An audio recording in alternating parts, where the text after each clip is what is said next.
categorize siguro nato na mga daan ng mga politiko like of course President Erap Estrada. Nakatilaw man po ang mga Pilipino na nahimong pangulo nato. So si Senator Manny Villar, no, going on to his second term as senator, niya nahimo pang Senate President, nahimo pang Speaker of the House, so daan ng politiko. And then the newcomer lang was Gibo Teodoro. But between Noynoy and Gibo, I think they saw Noynoy as a symbol of hope. Pagbago kay murag mo na ang kagustuhan sa katawhan, ang kabaguhan lagi. So that was one thing that was going for him, and of course ang pag-organize po niya in the different provinces and cities, no. Organisado man po ang ilahang grupo. Kay Jojo Marbinay, daga na natingala kung anong nakaapas siya dito kang Mar Rojas. Although ang kalit lang, no, ang speculation din ng iba is masyadong gibantayan ni Mar Rojas si Loren Legarda na iyang gipasagdan ng uban niya mga kaatbang. Apil na dito si Jojo Marbinay. I think they weren't really expecting na si Jojo Marbinay mo shoot up. But we have to remember na Jojo Marbinay was already positioning himself to run for president. Even early on, no? So nag-organize na siya sa mga sisterhoods niya, nag-organize na siya sa mga barangay level, but worker siya na silent worker type. So murag gipasagdan, wala nila, murag nagkumpiyansa siguro sila na si Jojo Marbinay, probably they thought na didn't have a chance, no? And of course they thought na mas popular si Erap kaysa kay Binay. And katong last minute lagi na doon na po yung mga faction sa Noynoy camp na nag-endorse po kang Jojo Binay, which is dako kayong, yes, which was a big factor also. Liman ka, kakuha siya boto gikan sa Estrada camp, niya makakuha po siya boto gikan sa Noynoy camp. So all in all, dungan ang duha, dito gid siya ni Sirit. If you look at the numbers, pareho man silang 14 million. Ang nakadiferensya lamang na nilabaw lang yun si Jojo Marbinay atong Vice President of 700,000. But I understand that ang protesta ni Mar Rojas will be anchored on dito sa mga sayopod sa sistema sa automated elections, susama sa final testing and sealing results na ang gipadala na resulta nagi-transmit is katong napulo lang ka boto. Sa ato pa mo ng mga boto na atong final testing and sealing, which is dako pod kaayong issue regarding sa Smartmatic ug sa automated election nato. Ikaduha, ang protesta nila will be grounded on the fact nga doon na po'y mga kining gitawag na katong null votes, nganong dako kaayo mga null votes nila. Null votes, yes, meaning to say katong mga undervote and overvote, no? So those are the two issues na ginapaglaban talaga ng kampo ni Mar Rojas. So remains to be seen, no, bago lang natapos ang proclamation, so naapa siya chance to file his electoral protest. Balik lang daw ta, Congressman Carlo Grales. Kasi yung tanaw sa kampanya gani, itong panahon sa election ni Senador Manny Villar, noon daw itong tanahon, permanente mention ng sunod ka Aquino. Pero sa milabang eleksyon, nahimo na mahinon siya ikatulo, layo gikan ka Aquino o kang Estrada. Kasi mga taon. I think daghan kaayo mga issues na gipanglabay dito kang sa kampo ni Senator Villar o kang Senator Villar mismo. And tungkol sa kadaghan sa mga issues, I think importante na kung doon na kay mga issues, doon ay mga issues ginalabay sa imong kampo o sa imuha isip kandidato, kinihanlan atubangon gyud nimo na ug tubangon gyud nimo ang tanang mga issues. Ang nahitabo manggod, ang analysis was that Senator Villar murag during the campaign period murag giisang tabi lang niya, murag wala niya giatubang ang mga issues na gipanglabay, murag ang iyang ginasulti lang na ayaw magtuan na, trabaho lang ta, sipag ang tiyaga, etc. etc. So wala gid siya makahatag og kanang solid nga pagtubag sa mga issues o gilikayan niya ang tanang mga issues hantod ni abot ang punto na kinahanglan niya tubagon. And then ang murag ang gipatubag niya ang iyang inahan. So that also did not work well, no, sa mga voters tingali.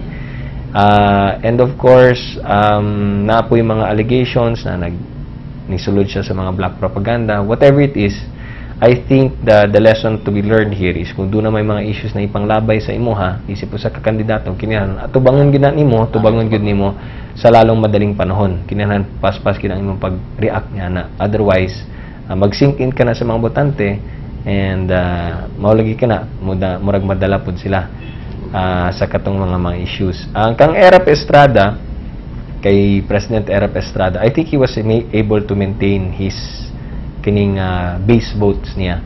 So kung pila ka boto ang iyang nakuha atong pagdagan niyang primero pagkapangulo, nilabaw po siya gamay. So sa ato pa naalang gihapon ang mga loyal votes ni President Erap Estrada. And I think nalipay lang gihapon siya, nabisan pa man na pailan siya kaso, unya na detain siya for how long, for how many years. Nakita lang gihapon niya na gipangga lang gihapon siya sa mga Pilipino. And so pag-concede niya, at least wala siya regrets daw. Ingon siya, marag wala siya regrets. May pagkadawat niya kay napakita pud niya na gipangga o gimahal lang gihapon siya sa mga Pilipino. Sa pagka-Vice Presidente, Congressman Carlo Nograles, surprise nung pagkadaog ni Mayor Binay. Unya, murag mautoy nakapahugnong ato ka Senador Marrojas. O katong tanawon sa hinungdan po sa timawa kayong nasangputan gani ni Senador Loren Legarda sa imong tanaw. Well, maulagi ka na, I think si Marrojas masyado nakatutok kay Loren Legarda. Kay during the early part ng campaign, kita niya na murag ang nagsunod gyud sa iya sa survey was Loren Legarda. So dito gyud sila nagtutok na dili siya maapsan ni Loren Legarda. So wala siya kakita na naalang gyapon di ay si murag nag-flank sa iya si Mayor Binay. No, but I think there are also certain allegations of electoral fraud now which we cannot also ignore. And I think I was able to get information na even the Senate, pag-abri sa Senate, mag-continue lang gihapon sila din sa investigation regarding sa automated election nato. Kaya doon na lang magyapon yung mga kampo, mga grupo na dili po sila katuo sa nahitabong nga resulta dito sa national elections nato, no? And I think pag-file og mga protest o pagpadayon sa mga legislative inquiries, mugawas lang gihapon ang kamatuoran. So kining tanan nato mga analysis kini granting na tinuod ang mga resulta. Pero kung dili tinuod ang resulta tungod kay do na lagi mga hocus pocus na nahitabo, I think dito pagit na makahatag og tinuod nga analysis pod. Kay kini base lamang kini sa atong nakita na resulta na nigawas dito sa pag-canvass sa Senate and sa Congress. Sa pagka-presidente o vice-presidente. Congressman Carlo, sa umaabot nga administrasyon ni President-elect Benigno Noynoy Aquino, unsa sa tan-aw nimo ang mamahimong relasyon sa Malacañang ngadto sa Kongreso kalambigit sa hisgutan ng pagpataas ang sa panginabuhian sa katawhang Pilipino sa umaabot nga unom pa ka tuig nga panggamhanan? Well, importante nga magsinabtanay gyud ang magkasinabot ang presidente ug ang Kongreso regarding siyempre sa pagsuporta pod sa iya mga priority legislative measures.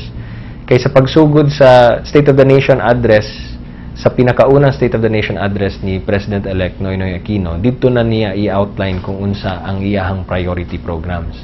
Now, some of these priority programs would need legislation. Labi na kung naa siya'y mga gusto nga buhaton regarding sa tax measures, kinihanlan mo agi ka na sa Kongreso. Kung naa siya'y gustong buhaton regarding sa mga social projects niya, kinihanlan mo agi ka na sa budget pod sa Kongreso. Kung naa siya'y mga projects and programs regarding sa anti-graft and corruption, so sama aning paghatag og kanang prosecutorial power sama sa akong ginasulti na prosecutorial power sa Commission on Human Rights, Commission on Audit, and then the Civil Service Commission, magkinihanlan pud kana og balaod.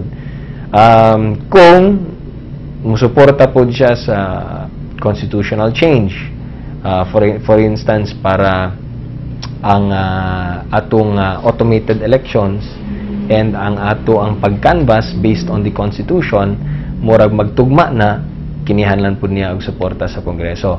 So any legislative measure na kinihanlan niyang buhat